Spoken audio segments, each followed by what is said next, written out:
Boss Baby in 3D. What a treat this movie was, and to think it's quite possible that I may never have gotten around to seeing it. I'm happy to watch a cartoon, it's just that I buy far more than I have time to see. There are things on my shelf that I just never seem to get around to, and this one was suffering the fate of being perpetually ignored. And really, the only reason this made it into the machine is a guest came by and picked it out for us to watch. But actually, so little faith I had in this movie that I missed the first 10 minutes muddling around in another room. But wow, what a surprise. Even with missing the first 10 minutes, the movie was still pure gold from start to finish. The humor, dead on. The premise is actually adorable, and the 3D. Wow, the 3D is fantastic, with several moments that play right to the camera. Check out this drool dripping right down on us. And not only does it hang right out, but its translucency is kept realistic. That is, the reflections you see in the right and left eye are very different, as they might be in the real world. Now, I was under the impression DreamWorks usually converted their 3D, but the credits do not reference any conversion team. So I believe this may actually be rendered in 3D. Which for 2017 was a bit unusual. If anything, that was when 3D conversion had firmly established itself as the industry standard method of producing a 3D movie. Reading up on this movie, it did have a very long production history, so I wonder if that decision was perhaps made years earlier.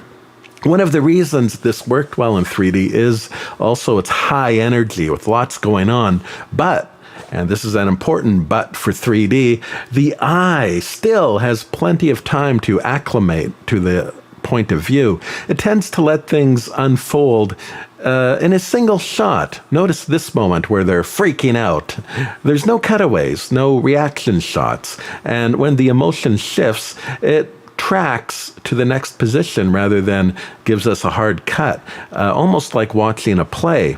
Occasionally, it switches to different animation styles, either to show a dream sequence or a memory. It would have been easy to make these moments flat or near flat, but we get them in an enjoyable cutout 3D with seemingly every available object separated out. It's tempting to throw in some jabs at Alec Baldwin, who plays the baby, but this, unfortunately, just isn't the place for that. He makes the movie. Hate him or hate him, there's no getting around it. Cookies are for closers, referencing his famous cameo from, what's that called? Glenn Ross?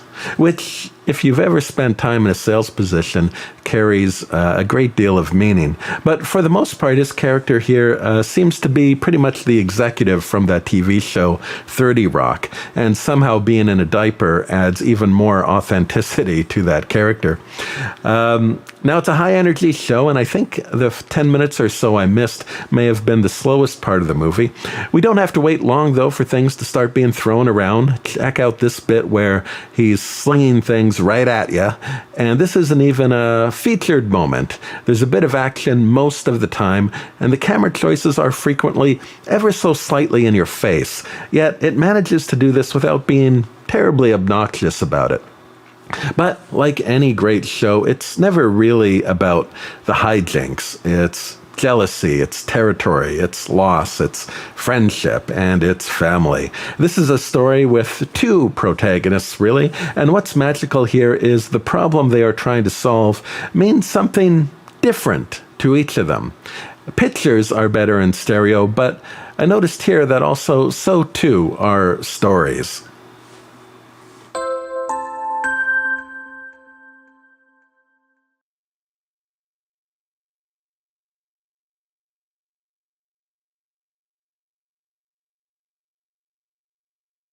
Cookies are for closers.